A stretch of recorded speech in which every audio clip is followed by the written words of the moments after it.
Welcome and good morning. Appreciate you guys all being part of this dialogue this morning. We have a broad range of industries represented today.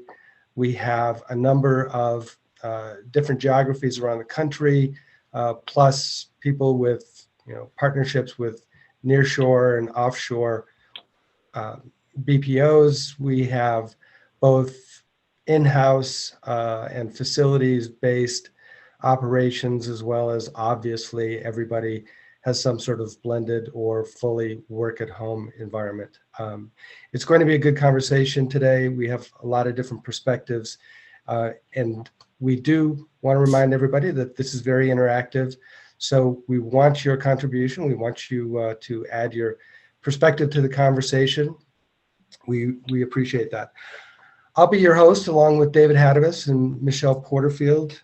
Also, Vicki Brackett, who is the founder of Virtual Live Labs and the author of the Leadership Toolbox, will also work with us and kick off the discussion today. We're very happy and lucky to have Vicki as part of the conversation. She's also a part of the CCNG Academy and a great resource to the network. So Vicki, we appreciate you being involved.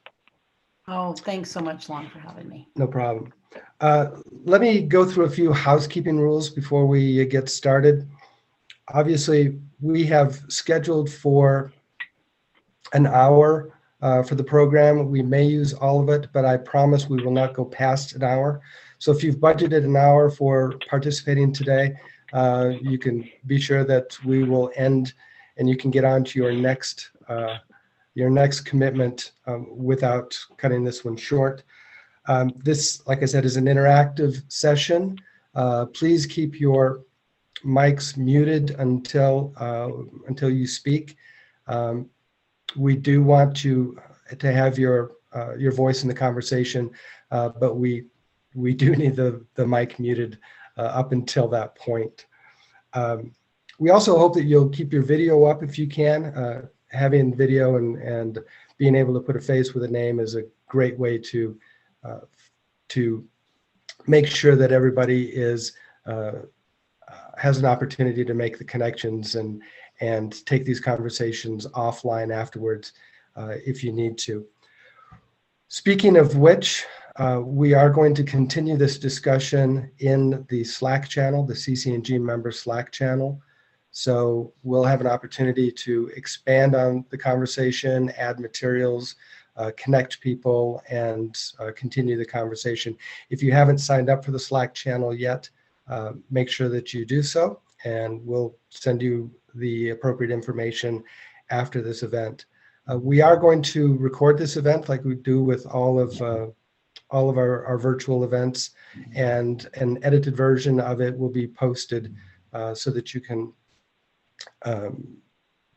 can access it after the event, share it with people as you need to. I believe that's all of the housekeeping, unless I've forgotten something. Michelle, does that sound right? I believe it is. Yep, we're good. We're good. Okay. So today's topic is how to lead and motivate a weary workforce. I've heard from a lot of our members over the last 60 days as I've had conversations with people that it's a continuing issue and something that we really need to try and get our arms around, and sharing information between leaders of different organizations, I think, is the best way to do it. So with that said, I'm going to hand this over to Vicki, and Vicki, take us off. All right. Thanks so much, Lon, for having me. Welcome, everybody. I'm excited to be here. This is a very near and dear subject to my heart. I got into the contact center business a lot like you probably did, by accident. And I fell in love with the fast pace. I fell in love with the people. And I love to serve customers. So I think at the end of the day, the buck stops with us as leaders, whether our organizations are successful or whether they're not. And I'd rather be in charge of that in my own organization, because then I know that I can control myself, right? Sometimes you can't control other people. So today, I really want to talk about how we do this. So I want to start with a stat. 74, this is a Gallup poll that recently came out. Over 74% of employees feel disconnected from their jobs. And the managers are struggling with employee engagement and accountability in the work at home environment. So when you think about that, it leads to low retention, it leads to absenteeism, it leads to low productivity, and it leads to missed KPIs. So when I think about it, the way that we manage has to change. If we don't change, we're going to be the recipients of the things I just managed, which literally can tear apart an organization. When we do it right, and we really meet people where they're at, and we change the way we navigate what we call a virtual first environment in our company, then really that's where people just thrive. And that's where I truly believe that work at home, you can get there faster because things can go viral faster. It can also have negative connotations, which we'll probably talk about today as well. So these are some of the questions that we wanted to talk today about. You know, what can we do for our frontline agents, our team leaders, and supervisors? What can we do for ourselves? How has your situation changed? What are you experiencing now? What have you learned? And then what are your greatest challenges? I mean, so that's a wide berth of things that we can talk about today, but I want it to be very open because we have a lot of talent on this call, and we want to get as much input as possible. Michelle, could you move to the next slide for me, please? This is some of the things that I've put together about challenges. There's a lot of them. We're not going to walk through these one at a time. I was hoping that this would stimulate some conversation about the things that you're challenged with and what you've done to actually move past that and what kind of results are you getting. I know for me, it's literally about meeting people where they're at and changing the way that I navigate and literally spending more time with people, sort of turning my day upside down instead of in the office with the numbers, but literally spending more time with people. So I would love to open this up right now to have you just jump right in and tell us what challenges you're facing. If you need help, maybe we can jump in and help you. And if you have answers and what you've done, we'd love to hear that as well. John Barth, I'm going to pick on you first. In our recent conversation, you made the comment that maybe weary wasn't the right term. In your environment, it seemed like people were lethargic, I think is the word that you meant, or that you said. And tell us a little bit about that to get us started. So, I think we've had many focus groups with our frontline associates, with our supervisors, with our management team, trying to get a feel for where everybody's mindset is. I was looking at some old emails. We had a work at home program prior to COVID-19, but it was very structured in how you got there. We sent our first group of work at home agents home March 11th of last year. So we are celebrating, I guess that's, I don't know that we're celebrating, we're recognizing the 1-year anniversary of that. And looking back at some of those emails, the thought was, we've got to be able to bridge this gap until late summer, early fall. Now it looks like we're trying to bridge that gap to late summer or early fall a year and a half later. So what we found in those focus groups was there's plenty of work to be done. They're not necessarily fatigued. They're not necessarily tired. They're just lacking the energy really to get focused and get the things done that they need to get done. So that's kind of where that lethargic term came in. We talked about the workload, and they said, hey, we were expecting a heavy workload in January. We got a heavy workload in January. We were expecting one in February. We got one in February. And we appreciate the consistency that we saw there. Where some of the other things are coming in is the real life that is getting in the way. The will my children ever get back to school? Will I ever get back to work? Will I ever get a vaccine? Is the vaccine going to be enough? We've now got other things that have been introduced, new strains, new variants. Is it realistic that Q2, Q3, that all of this will be over? Will this ever be over? So that's really what we have been fighting, is that mental drain on our team the work is the one consistency in their life right now. The fact that we've been able to keep everybody employed, they're getting a paycheck every couple months. Yes, we're really busy. We're always busy this time of year. And I think what we heard is we appreciate that. It's all of the other things, that the unknowns that are getting in the way and really starting to affect their work, more time away from the desk. When things do get busy, not having the energy to jump in and clear the queue when there's 20, 25 calls. And it just seems overwhelming at that point with everything else going on in their lives. So that's kind of where that came from, Lon. I appreciate it. That makes sense. Yep, absolutely. Who else has a perspective on where the mindset of the workforce is right now? Go ahead. Sorry. Go ahead.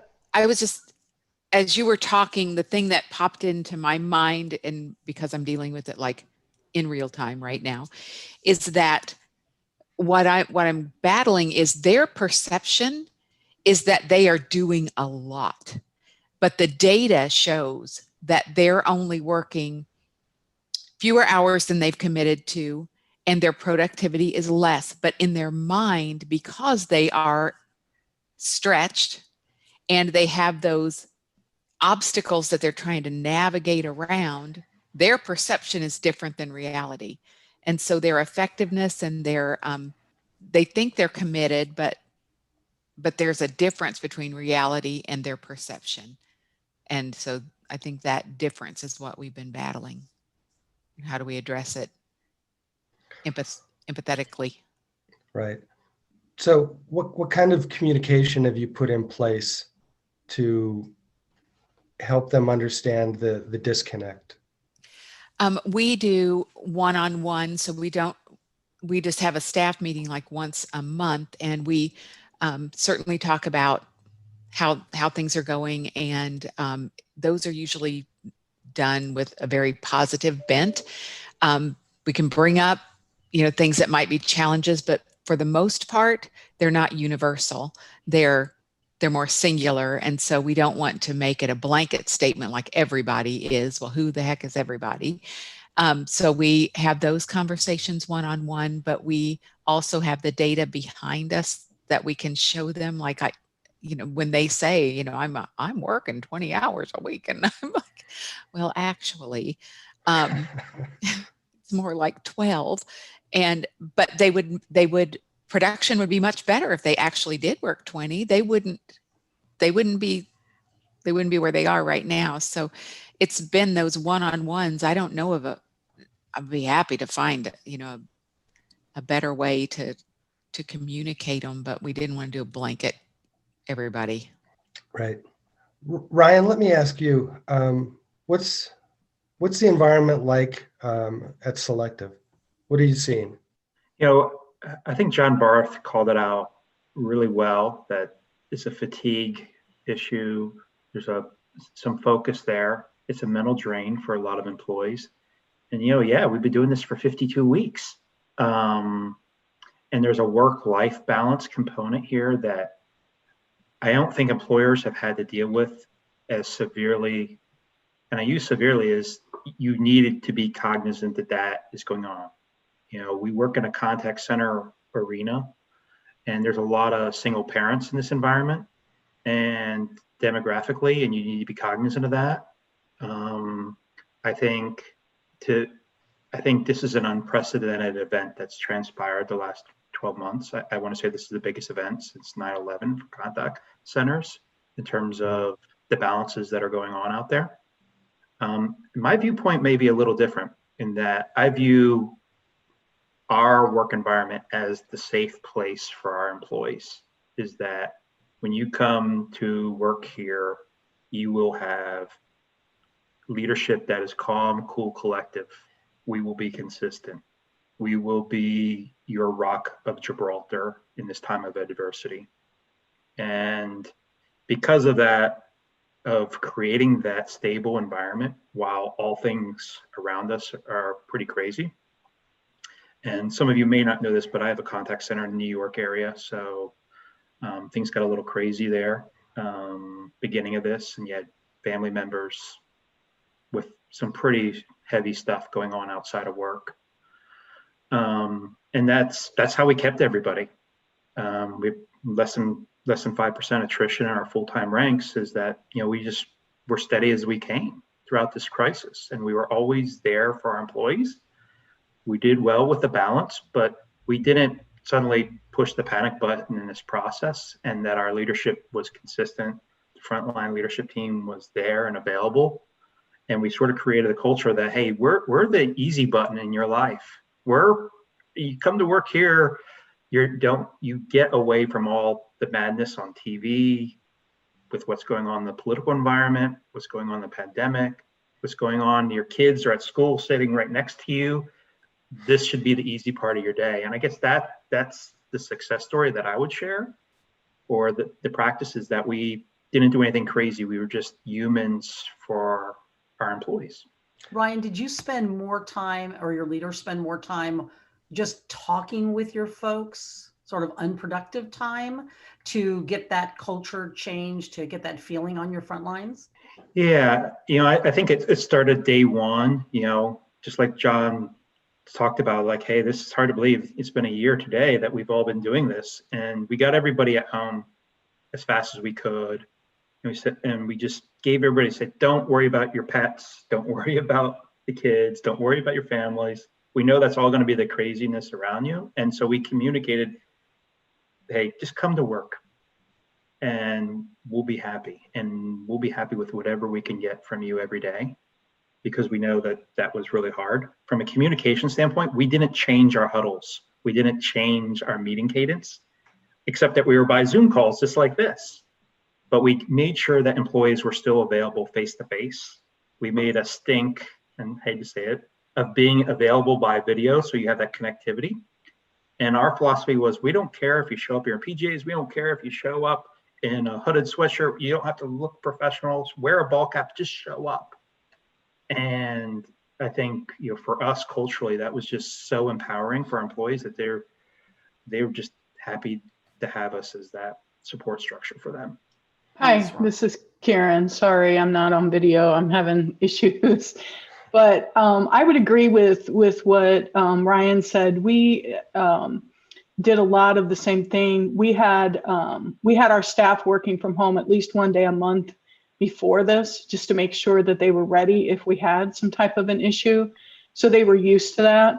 And when we went work from home, we had a lot of one-on-one conversations with them to figure out what their issues were. And then we worked with our workforce management staff, and in some cases changed people's hours, things like that, to make sure that if they had kids at home, that they could deal with that parents. And we, so generally that took place. I would say most people had, it down after about 2 months. We had a couple people that took advantage of it and waited until we told them, hey, you got to figure something out. We can't, you can't be working part-time and getting full-time hours or pay anymore.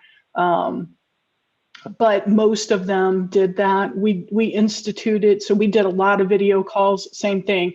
We don't care what you look like, because they don't do video calls with the customers. But with, the team and management, we instituted like a question of the day in the universal chat, just so that they could keep in touch with each other. So much that I had to turn off. I had to mute the chat because it was just constantly going all day, which is good. It's good for the staff. So we did things like that. And I think they're all happy. I've been, taking a poll the last couple of months about, hey, when we open back up, who wants to, because we've obviously been thinking like other companies, can we reduce our footprint and let people work from home? And most of them very much want to stay working from home. And in our case, they've been just as productive or more productive. So we haven't had an issue with folks other than, in the beginning, we had a couple that we had to counsel, but most of them have been more productive and getting things done quicker and easier working from home. I'll jump in here on that statement, and maybe you can help me understand how you've been able to maintain that.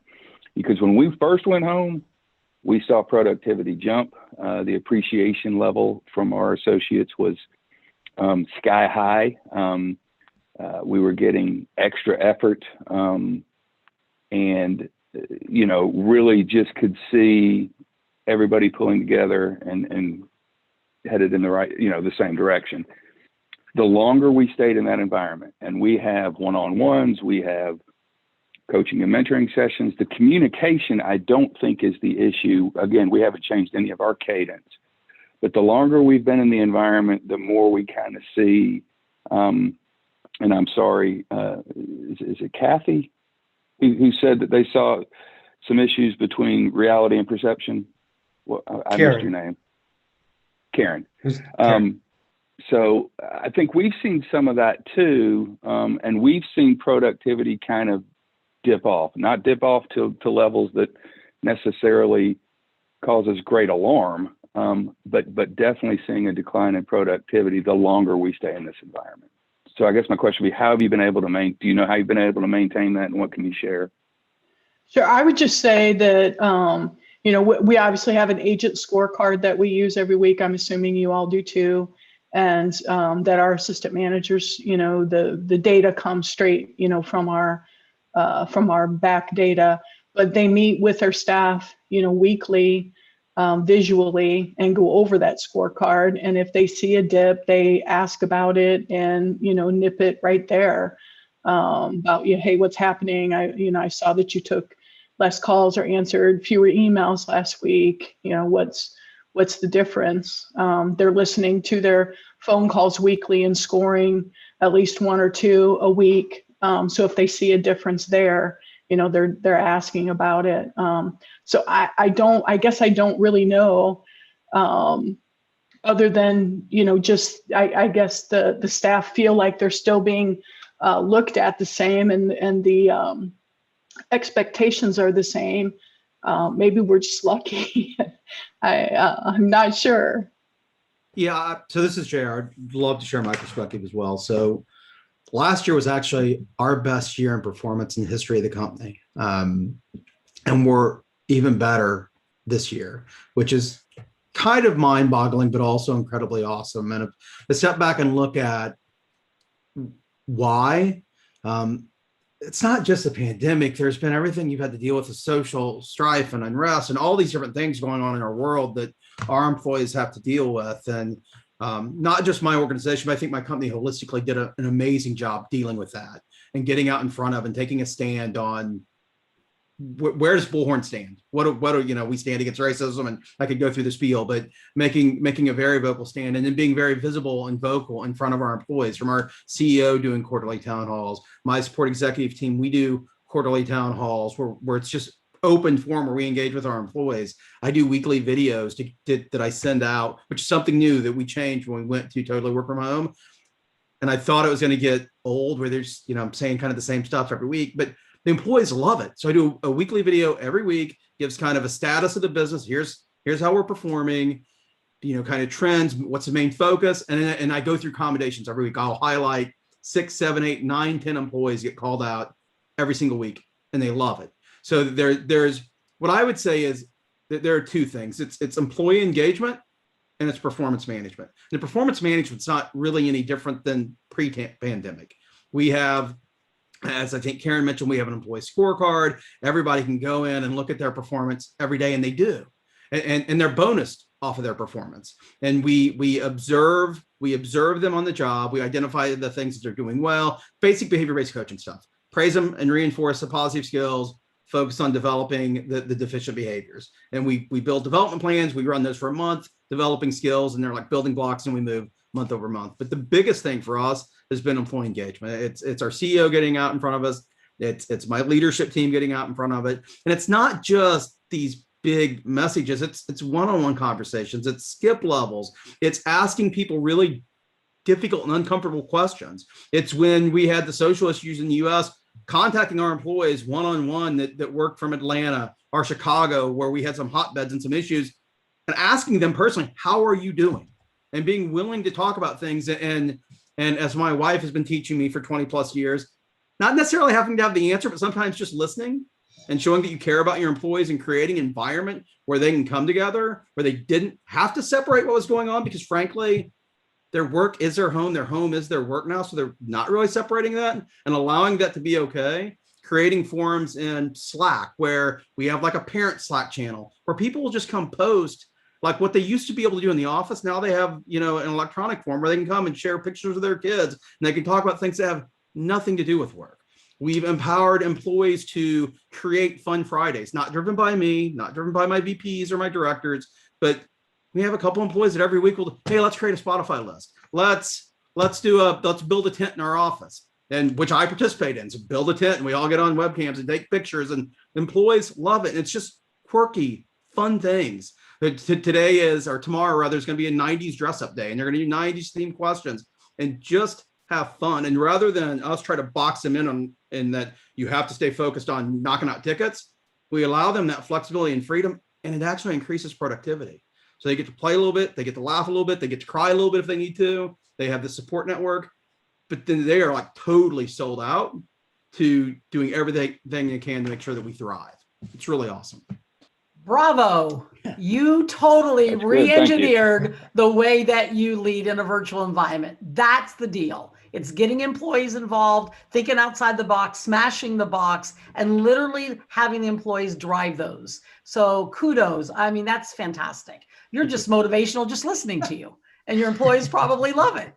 Those were great suggestions. Those were super suggestions. I think what you're saying is that your employees are driving a lot of what, if we just listen and we ask them what they want and sort of just get those walls down around us that we've had, they've come up with some great ideas, and you've listened. That's fantastic. Congratulations. Thank you. Because that's what work at home really can do.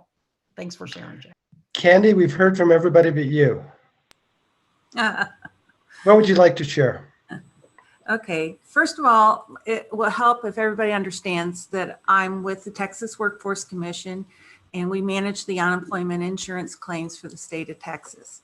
So our last year, we processed and handled 9.5 years worth of claims in 1 year. What we normally do, our workload is just, I'm going to call it a tsunami. And there's wave after wave of tsunamis. We're having another extension of unemployment benefits. It's going to take us through September. We have more work than one could possibly imagine. We had to move most everybody to work from home for everyone's safety. We do have small numbers in the office. I'm in the office, but most everybody's working from home. And we've taken a normal Monday through Friday, 8 to 5 workforce and moved it to 7 days a week, 12 hours a day. There's no way that we could have done this working in the office. So how has things changed? Everything has changed. Where we used to be very metrics driven with our agents, recording 1 minute late and, adding up attendance points. We don't do any of that. Do we do a lot of metrics discussions? No, we're not even doing quality scoring because we need every person handling calls and claims and cases and tickets. And it's literally all hands on deck, and everybody is doing productivity. Nobody is doing anything other than processing claims, handling calls. We've moved a lot of things into a ticket-based system because we can't possibly get to all the calls. So we have a lot of off-phone work. Everybody is doing everything they can. So what is our environment like? It is so completely different than it was in prior years. I think that we offer a lot of flexibility now. You know, we don't require overtime, but there's certainly overtime to be had, and lots of people take advantage of that. And so we're able to work around people's personal lives, of which it's very much in their business, in their work life.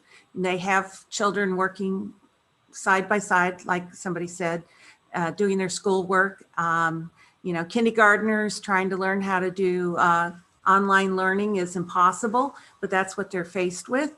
So we give them the opportunity to log off and deal with their children, and then log back on when they're able. And with a large number of hours that we have to work from, we just give them the flexibility to take those hours off that they need, because there's plenty of other hours to be had.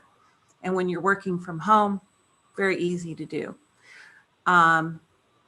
We are truly in an emergency environment. The people that we talk to day in and day out are desperate. Many of them have been reduced to living in their cars. And we hear all kinds of horrible things from our customers in the state that they're in. And all we have is compassion and empathy. And nobody feels like this is just an any day at the office kind of job. I mean, we feel like that we're really having serious impacts on everybody's lives that we're in communication with. And so it is completely different, completely off the charts different for us. And it is not business as normal. But work at home, we do think that if things go back to normal, whatever that is, that we will see more people working from home than we did prior. We think that there is an opportunity to revamp our business model. I do see writing on the wall with our commissioners and the Texas legislators who govern us. They really like us being available, 12-hour days, 7 days a week. I don't know how we're going to manage to do that, but I see things not going back to normal, even when unemployment rates get back to a more reasonable level. So it really is quite astounding what we are dealing with. And it has changed everything that we do. I hope that. No, thank you. Question. Thank you. Yeah, appreciate you sharing. Vicki, question for you. How does the work at home dynamic change the way we have to lead? Great question, Lon. I think we've had a lot of really great suggestions. I think a couple of things. The first thing is we have to really get in touch with our employees. So people mentioned polls, surveys, split levels, one-on-ones. I think you have to put that on overdrive if you want to sustain a work at home model. And the other thing you need to look at is, do you have the right supervisors? Because my guess in the organizations that are really thriving in work at home, you have supervisors that are engaging folks, not running reports and exporting them into an Excel spreadsheet and color coding them and sitting at home, doing numbers. They're highly engaged with their folks. And I think that's a very, very important thing. So really the way that we lead our day and we actually do our work has to change. So in JR's instance that he gave, I mean, he's building tents and doing 90s days. I mean, who the heck would have thought of that, right? So again, listening to the employees and trying things and then measuring that. And I will tell you, in 100% of the organizations that I've either consulted with or led over the last 20 years in work at home, they are more productive. There's less absenteeism, there's less attrition, higher KPIs. For the very reasons, a lot of you have seen some success. The people are happier, the flexible scheduling, let them coming and going. We've learned so many valuable lessons through this. Do we really want to go back to normal? Don't we want to take these lessons we've learned and be able to make that part of our business model? So really it's the employees, it's the supervisors, and it's us as leaders having an open mind to listen to what people want, and then measure it. And we believe in measuring, letting people measure their own success. To JR's point, they can go in every day and they can see how they're doing. So again, the technology needs to be there so that they can manage their own numbers. So there's no surprises, and then makes them take responsibility. And if they have a company and culture that cares, that listens, that builds tents, that has, potlucks and town halls, and it's fantastic. One of the things I've done for years is brand new folks coming out of class or once a month town halls where they're open for them. It's that engagement.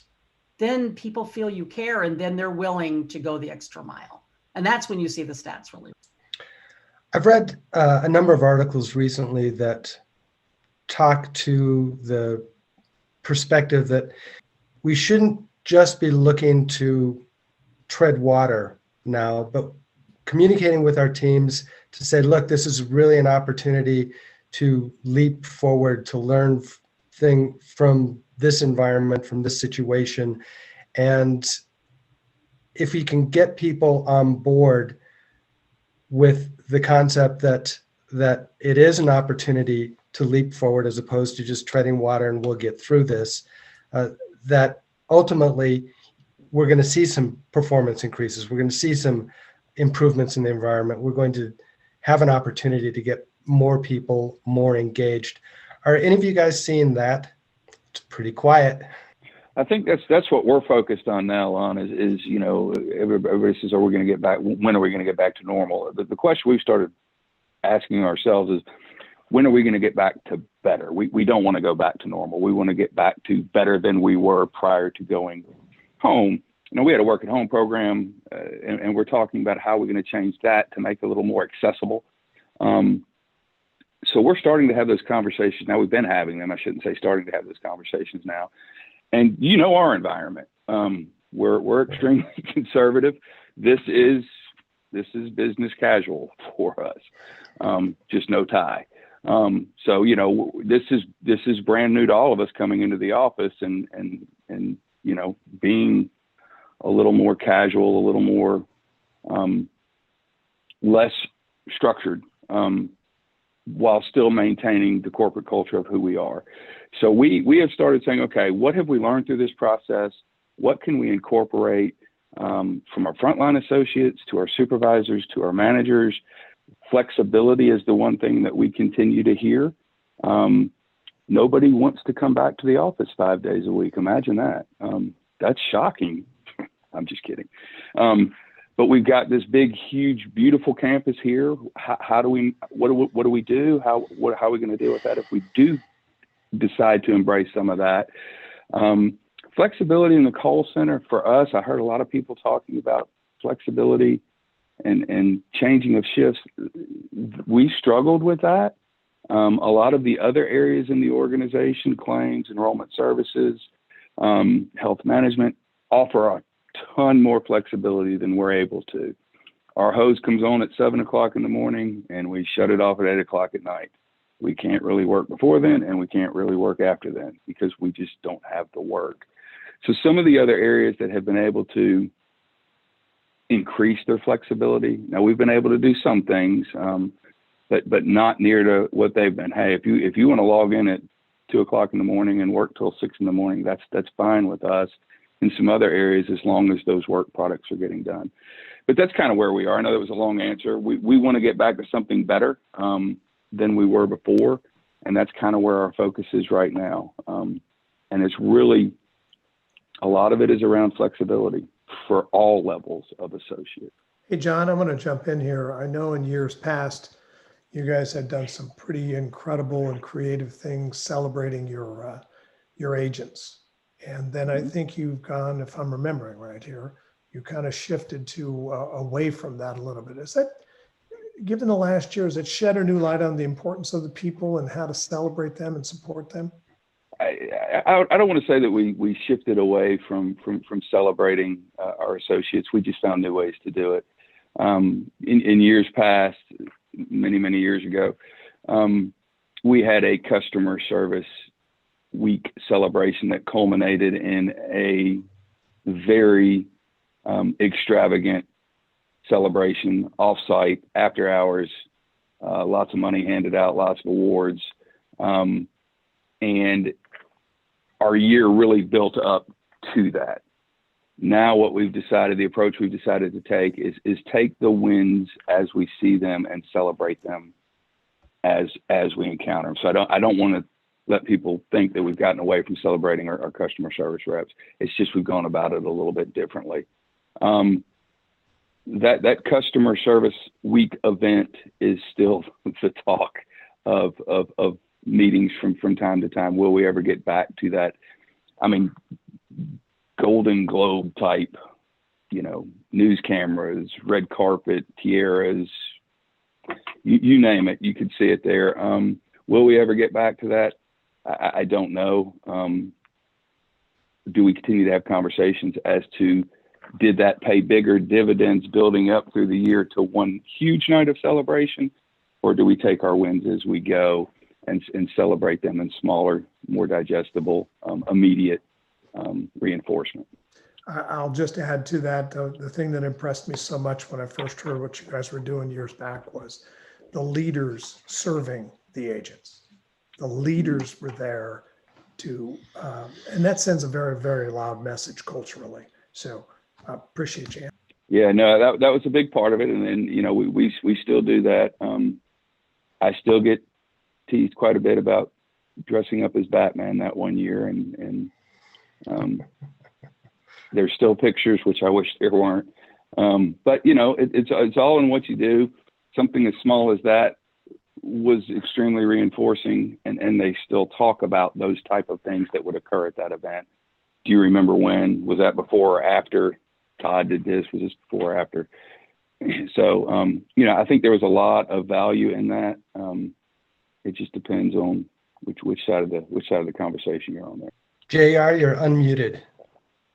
I was just thinking as comments about the Batman costume. I have found that the more opportunities we have to humanize ourselves for our folks and be engaged with them and be one of the group, it just seems to do wonders for environment and culture. And I mean, when we are thriving, when we're at our best, we don't need skip levels to find out information. Not that we'll ever stop doing them, but when we've really created those relationships and that trust, when there are gaps or opportunities where people just come tell us. It's the beauty of Slack. Anybody can hit me at any time. And when they do, when you welcome and engage those conversations, it just is such a difference maker. I mean, our folks are on the front lines. Our folks understand what's going on in our business better than anybody in the boardroom. They're in between our product and our customers and our processes that we put in forth, or tools or whatever. And they're dealing with it every single day. So the more that we can create environments that will encourage them, not only allow them, but encourage them to communicate with us, the more successful we'll be. So I love hearing stuff like the Batman costume and just connecting with our teams. But just so you know, the Batman costume, I needed an extra large and they bought a large. So that tends to be where that conversation went. It made me realize I probably need to engage our nutrition department a little bit more. Oh, who else? Carol, what do you see as critical coming up in the next 6 months? What are you going to do to keep people engaged? Well, I think that one of you hit on, like, listening to them, I think is so important. And I think exactly what you said, like, your front line is the key to your success. They can make or break you in about 2 words. And so if you aren't listening, then shame on you. Now, I feel terrible for Candace, because while her people might be giving extra effort, they're doing it under such pressure that it's hard to even take time to recognize and to grow. We are, all of our nurses and MAs, they're all at home, and they were at home before COVID, so that's not new. But one of the things that I think is really important to let them know starts before I even hire them. And that is when we start to build the culture, and we start to, one of the things that I think is so important is that we set clear expectations, but we also are very, very clear with our commitment to them. And so those are really, really intentional. And then it doesn't matter what you say during orientation if it doesn't follow on the second week they're here. And so I think that we just have to keep ourselves as leaders in check. And one of the things that we can do better is we can make more opportunities to listen to them and to have it that judgment-free zone where they're safe. And then if there is an issue that we need to confront, we talk honestly about it. We listen to their side, and then we try to come up with a solution together. And if we can, that's awesome. And if we can't, then maybe the next conversation is this a good fit? Is there a way I can help you to be successful here? Or, is this not a good fit? So I think honesty, openness, commitment to them, commitment to their success, and being transparent, I think that's where we're trying to, that's where we are trying to be, and that's where we want to be. But it has to be very, very intentional. If we just leave it to chance, it won't happen. We get too busy. Vicky, you unmuted. Oh, I just wanted to piggyback on top of what she said. It's literally about being conscious and making deliberate choices on what type of leadership we're going to have, whether we're in brick and mortar, work at home, or a hybrid. It really is up to us. So being conscious and making deliberate. Well said. We are getting close to the end of the hour. I want to make sure that everybody has an opportunity to get out on the table what they wanted to bring to the conversation today, whether it's a question or a comment or an insight. So let me throw it out to the group. What else would be valuable for us to talk about over the next 5 minutes before we have to end? So Carol talked a little bit about listening opportunities, and that really resonated with me. And I think it's one of those things, from whether you're in middle management, frontline management, or high level management, active listening skills, training and refining them, it's usually something that leadership teams miss about themselves. And it's one of those skill sets that always needs to be refined.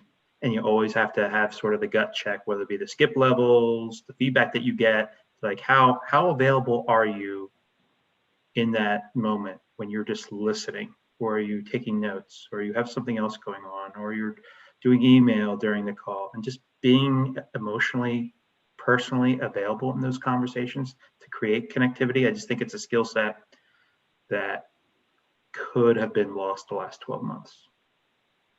I think that's another one of those intentional choices. And while that's some of the criteria that their quality is based on those soft skills and on their listening and their being present. They may have 150 patients they're going to take care of, but this one right now, this one. And then if that's the expectation for them, then the least we can do is do the same for them. And so I think it's holding ourselves accountable to model and to display that it is achievable, but it is part of the training. Like, I don't assume that because I hired somebody now they have listening skills, or now they understand empathy, or the difference between empathy and compassion. That's all got to be part of the training, but then it isn't just for them. And I think that's one of the keys. It's not just for them. Somebody mentioned that we do video. I think you probably all do video internally, but not with our customers. And I wonder if that's an extension of this, because Ryan, as you were just saying, you have to be intentional, you have to be listening. And boy, when that video is up, it's pretty evident when you're doing this. So is anyone even discussing video with customers? We've discussed it, and we have at this point decided against it. For the protection of our customer service reps walking through the Walmart, and for the protection, we're in the healthcare industry, health insurance. We don't want somebody saying, "Hey, what's that right there?" So it's really more for the protection of our agents at this point. We think there's value in it. We also think there are some instances maybe where ongoing relationships are built in our disease management and our care management programs, where that video may really be useful, but maybe just to order an ID card or something along those lines. Again, we just want to try to avoid putting our reps in a position that it could end poorly for them. But our disease management, our care management, we are examining that piece of it. Carol, you were going to say something, but your mute button was on. It's because I keep hitting the one by my picture, and that's not the one that you turn it off on. So, I was just going to say, so ours is regulated. So under the Medicare regulations, the CMS regulations, it has to be non-face-to-face. So CCM is non-face-to-face. So having a video chat isn't even an option. Now it might be in when we're doing RPM, but it's not during chronic care management. So that takes a whole different set of skills and tools to be able to assess someone without, and their engagement and the color of their skin without seeing them. So, different assessment tools that they need to be trained. But, and that's part of those soft skills too. They're not going to see you, but they're going to know. Yeah, I would say for our space, it's probably broken down into, so we provide software support, and we have tier ones that are handling transactional volume, and then we have our tier twos where we classify as enterprise analysts, where they're assigned to large accounts and where they have much deeper relationships, and they'll do bi-weekly meetings where they do deep ticket reviews and like holistic client health. On the transactional stuff, we do use Zoom for like screen share and things of that nature, not necessarily kick up a video. But when you move into the more relational interactions with the enterprise analysts, where they're more of a meeting than, hey, I'm calling because I have an isolated issue, that's where we're leveraging video, because it does help to build relationships when you can look at each other and talk, and it adds value. Very good.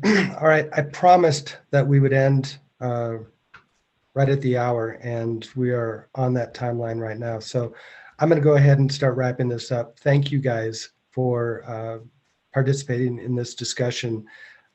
All of your insight and all of your perspective is extremely valuable.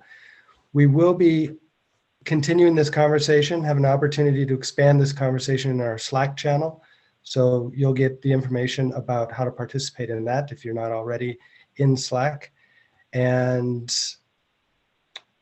we always look for feedback on how to make not only these events better, but on what topics you'd like to see in future events. The next executive dialogue will be 3 months from now. You will all get information on that. We would all love to see you back here for that event. Thank you, Michelle and David. Thank you, Vicki, so much for being involved today. Appreciate your insight and your perspective on the topic.